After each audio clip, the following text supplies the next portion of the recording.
കുറച്ച് മുമ്പ് സോഷ്യൽ മീഡിയയിൽ ഒരു പോസ്റ്റിനടുത്ത് ഏർപ്പെട്ടുള്ള ചോദ്യമാണ്. ദിലീപേട്ടൻ്റെ ആ ഒരു ഫ്ലെക്സിബിലിറ്റി ഉള്ള ആ ഒരു കോമഡി ആക്ടിംഗ് ഒക്കെ എവിടെയോ മിസ്സായി, ഒരു ഏറ്റുകൊണ്ടിലാണ് ഇപ്പോൾ അഭിനയിച്ചത് എന്നുള്ള ഒരാളുടെ പോസ്റ്റാണ്. അതിന് കാരണം താങ്കളുടെ റിയൽ ലൈഫിലുള്ള ഇൻസിഡന്റ് ആണ്. അതിൽ താങ്കൾ റിലീഫ് വന്നിട്ടില്ലേ, സിനിമ അഭിനയത്തിൽ അത് ബാധിക്കുന്നുണ്ടോ എന്ന തരത്തിലുള്ള ഒരാളുടെ പോസ്റ്റ് ഉണ്ടായിരുന്നു.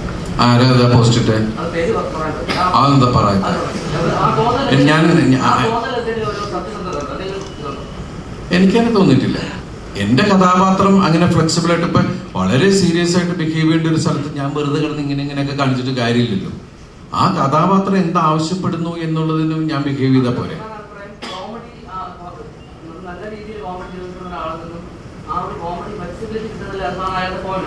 അതാ ചോദിച്ചാ അയാൾ ആരാണ്, അതെന്താ പറയാൻ പറ്റത്തെ?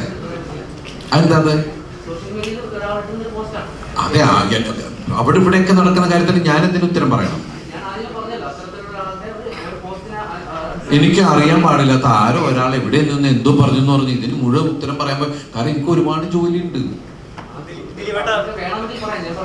ഇല്ല, എനിക്ക് ഞാൻ പറയുന്നത് ഞാൻ ഏത് കഥാപാത്രം ചെയ്യുമ്പോഴും ആ കഥാപാത്രം എന്ത് ചെയ്യുന്നു എന്നുള്ള രീതിയിലാണ്.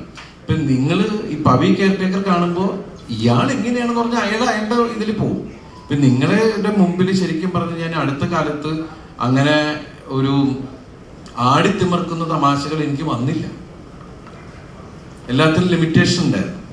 ഇപ്പൊ ലാസ്റ്റ് എനിക്ക് തോന്നുന്നത് പിന്നെ അത് ബിഗ് സ്ക്രീനിൽ വന്നില്ല. കേശു വീടിന്റെ നാഥൻ അയാളുടെ രീതിക്കുള്ള ഒരു ആട്ടവും കാര്യങ്ങളും ഉള്ള ഒരാളാണ്. ഇപ്പൊ വോയിസ് ഓഫ് സത്യനാഥനില് അയാള് ഈ ഫേസ് ചെയ്യുന്നത് പ്രസിഡന്റുമായുള്ള പ്രശ്നത്തിലാണ്. അപ്പൊ അതിന് ലിമിറ്റേഷൻ ഉണ്ട്. നമുക്ക് കൂടുതൽ അതൊരു കോമാളിത്തത്തിലേക്ക് പോകാൻ പറ്റാത്തൊരു അവസ്ഥകളുണ്ട്. ഇപ്പൊ ഈ ഫ്ലെക്സിബിൾ ആവുക എന്ന് പറയുന്ന ഒരു വിഷയമുണ്ടല്ലോ. ചില ക്യാരക്ടേഴ്സിന് നമ്മൾ ഒരുപാട് ഫ്ലെക്സിബിൾ ആവാൻ പറ്റില്ല. അയാളുടെ രീതികളുണ്ട്. അപ്പൊ ക്യാരക്ടറിനെ ബേസ് ചെയ്തേ ഞാൻ പോയിട്ടുള്ളൂ. എനിക്ക് പല പ്രശ്നങ്ങളും ഇപ്പൊ എന്റെ പ്രശ്നങ്ങൾ ഇന്നലെ തുടങ്ങിയൊന്നുമില്ല. ഞാൻ ഈ പൊട്ടിച്ചിരിപ്പിക്കുന്ന പടങ്ങൾ ചെയ്യണതിനൊക്കെ എത്രയോ വർഷം മുമ്പ് എനിക്ക് പ്രശ്നമുണ്ട്. ഞാൻ സിനിമയിൽ വരുന്ന കാലം തുടങ്ങി ഞാൻ ഒറ്റ മുറിയുള്ള ഒരു വീട്ടിൽ നിന്ന് വന്ന ഒരാളാണ്. അന്ന് എനിക്ക് പ്രശ്നമുണ്ട്.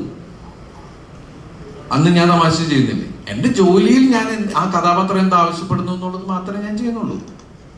ഈ സിനിമ നിങ്ങൾ കാണും, എന്നിട്ട് അയാളോട് ചോദിക്കും ഇപ്പൊ ഇയാള് ശരിയായോ എന്ന് ചോദിക്കും.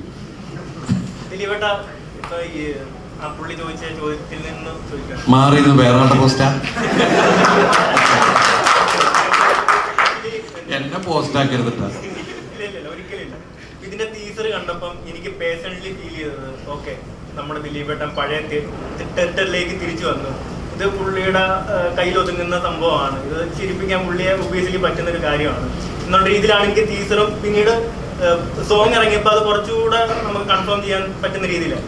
സോ അപ്പൊ ഇത്രയും നാള് ചെയ്ത പടങ്ങളുടെ കോമഡി അല്ലെങ്കിൽ കഥാപാത്രങ്ങളിൽ നിന്ന് റെഫറൻസ് എടുത്തിട്ടാണോ പവിയിലേക്ക് വന്നത്, അതോ ഇത്രയും നാള് ചെയ്ത കോമഡിയിൽ നിന്നെല്ലാം മാറി പുതിയൊരു കഥാപാത്രമായിട്ടാണോ പവിയിൽ വന്നത്?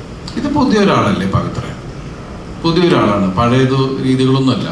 പക്ഷെ നമ്മൾ അഭിനയിക്കുമ്പോൾ കോമഡി എപ്പോഴും നമ്മുടെ മുമ്പിൽ വീഴുന്നതൊക്കെ ഒരേപോലെ തന്നെയാറില്ലേ, അതുപോലെ ഉണ്ട്. പിന്നെ ഇതിൽ രസിപ്പിക്കാവുന്ന ഒരുപാട് സീക്വൻസുകളുണ്ട്. അത് നിങ്ങൾക്ക് രസിക്കാൻ പറ്റട്ടെ എന്നാണ് നമ്മുടെ പ്രാർത്ഥന.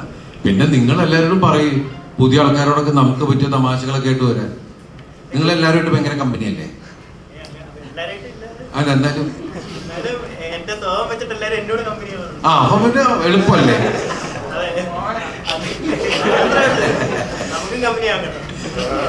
അല്ല, ദിലീപേട്ടൻ അങ്ങനെ സംസാരിക്കാറുണ്ടോ? ഇപ്പൊ ബേസിൽ ജോസഫ് അങ്ങനെ തുടങ്ങി ഈ കാലഘട്ടത്തില് എന്താണ് കോമഡി വർക്ക്ഔട്ട് ചെയ്യുന്ന കുറെ ഡയറക്ടേഴ്സ് ഉണ്ട്. ഞാൻ എല്ലാവരോടും സംസാരിക്കാറുണ്ട്. സംസാരിക്കുന്നില്ലേ? എല്ലാവരും അഭിനയത്തിലേക്ക് ഇറങ്ങി പോയി എന്ത് ചെയ്യാൻ പറ്റും? അവരോട് സിനിമ വർക്ക്ഔട്ട് ചെയ്യാനൊക്കെ അതൊക്കെ നമ്മൾ പറയുന്നുണ്ട്.